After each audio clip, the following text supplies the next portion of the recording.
अस्सलाम वालेकुम dear students, how are you all. तो मैट्रिक के एग्ज़ाम करीब करीब आते जा रहे हैं और इसके बाद इंटर के भी। तो मैं इस वीडियो में आपकी थोड़ी सी रहनुमाई करना चाहता हूं कि आप कौन सा शोबा, कौन सा डिसिप्लिन अडॉप्ट करें और एफएससी में कौन सा सब्जेक्ट आपके लिए बेहतर है, और इसी तरह यूनिवर्सिटी में आपके लिए कौन सा सब्जेक्ट होना चाहिए। सेकेंड ईयर की बुक में आप पढ़ते हैं why boys fail in college. एक किस्म जो उसमें बताई वो असल में मैं समझता हूँ कि वो हमारे लिए परेशानी का बायस वो वाली है।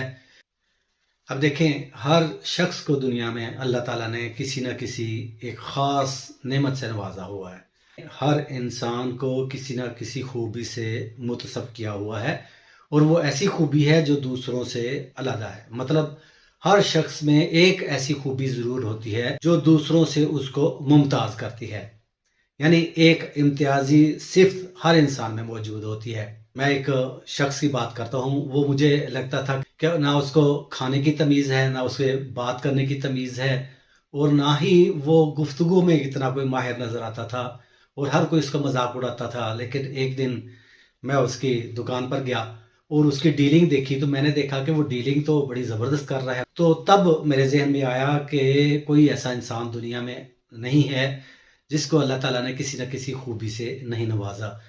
तो अब असल में हमें उसी खूबी को पहचानना है। यानी अगर आप अपनी उस खूबी को पहचान जाएं और उस खूबी को आप पॉलिश करें तो फिर आप गैर मामूली रिजल्ट देंगे। अब एक स्टूडेंट मैं देखता हूँ क्लास में बैठा हुआ, ना कोई बात को समझने की कोशिश कर रहा है, ना किसी बात की तरफ ध्यान दे रहा है, और मैं कहता हूँ कि ये बच्चा तो बिल्कुल निकम्मा है, नाअहल है।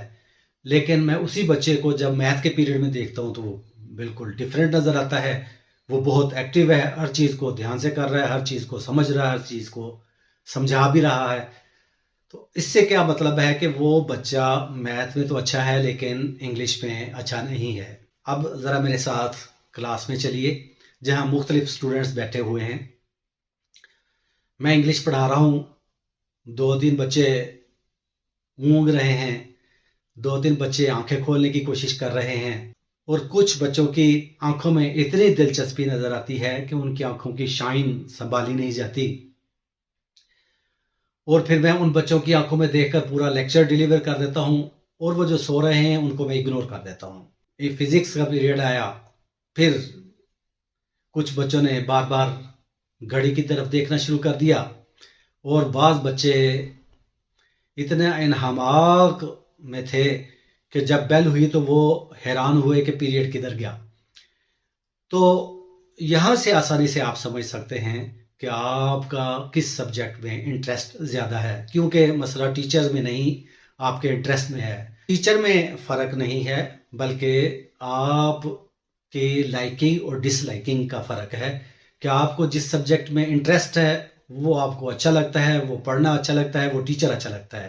अगर आपको इंटरेस्ट हो तो चाहे टीचर कभी मुस्कुराता ना हो, हर वक्त डांटता हो, तो इसके बावजूद आप उसको बड़े गौर से सुनेंगे। तो आप बड़ी आसानी से यहाँ से अंदाज़ा लगा सकते हैं कि आपके लिए कौन सा सब्जेक्ट बेहतर है। अब नेक्स्ट आए कि मार्केट ट्रेंड्स, जो जिसका अक्सर जिक्र किया जाता है, मार्केट ट्रेंड्स का, कि आपका फिर फ्यूचर में क्या कैरियर है, आप कौन सा सब्जेक्ट आपको फ्यूचर में ज़्यादा पैसे दे सकता है, ज़्यादा फ़ायदेमंद हो सकता है। ये ख्याल बिल्कुल ही गलत है, क्योंकि हर सब्जेक्ट ही फ़ायदेमंद हो जाए अगर आप उस सब्जेक्ट में गोल्ड मेडल हासिल कर लें। कोई भी सभी सब्जेक्ट हो, अगर आप उसमें गोल्ड मेडलिस्ट हैं तो आप नुकसान में नहीं रहे।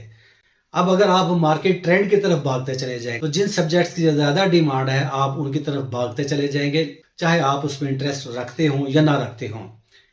अब पेरेंट्स भी बाज़ दफ़ा फोर्स करते हैं बच्चों को कि तुम डॉक्टर बनो, तुम इंजीनियर बनो, तुम कंप्यूटर की स्टडी करो, लेकिन आप अपने इंटरेस्ट को भूल जाते हैं। तो इतना बड़ा नुकसान कर लेते हैं कि उस सब्जेक्ट को पढ़ने के बावजूद चूंकि आपका इंटरेस्ट नहीं है तो आप उसमें कोई ख़ास रिजल्ट्स नहीं दे सकते। तो जब आप ख़ास रिजल्ट नहीं देते तो वो सब्जेक्ट सेलेक्ट करने का फ़ायदा, कोई फ़ायदा तो नहीं ना, वो तो आप अपने आप को ज़ाया कर लिया। तो क्या करें, अपने आप को खुद स्टडी करना शुरू कर दें। चंद एक बच्चे ही होते हैं जो ऑलराउंडर होते हैं, लेकिन आप क्या करें, कि आप कम से कम उस सब्जेक्ट को सिलेक्ट करने की कोशिश करें जिसमें आपका इंटरेस्ट ज़्यादा है, और ये ना सोचें कि इस सब्जेक्ट की डिमांड कितनी है, क्योंकि जो सब्जेक्ट है वो इम्पॉर्टेंट है तो सब्जेक्ट है, वरना वो सब्जेक्ट क्यों होता।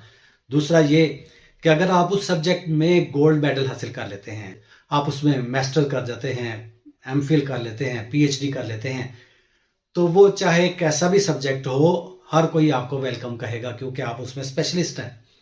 तो इसलिए सब्जेक्ट कमज़ोर नहीं है, आपके मार्क्स कमज़ोर हैं। अगर आप उसमें गैर मामूली रिजल्ट्स दिखाएं तो हर सब्जेक्ट बेहतरीन हो सकता है। तो डियर स्टूडेंट्स, एक आखिर में अनाउंसमेंट है, अगर आपको सब्जेक्ट सिलेक्शन में कुछ दुश्वारी पेश आ रही है तो मुझसे रब्ता कीजिए।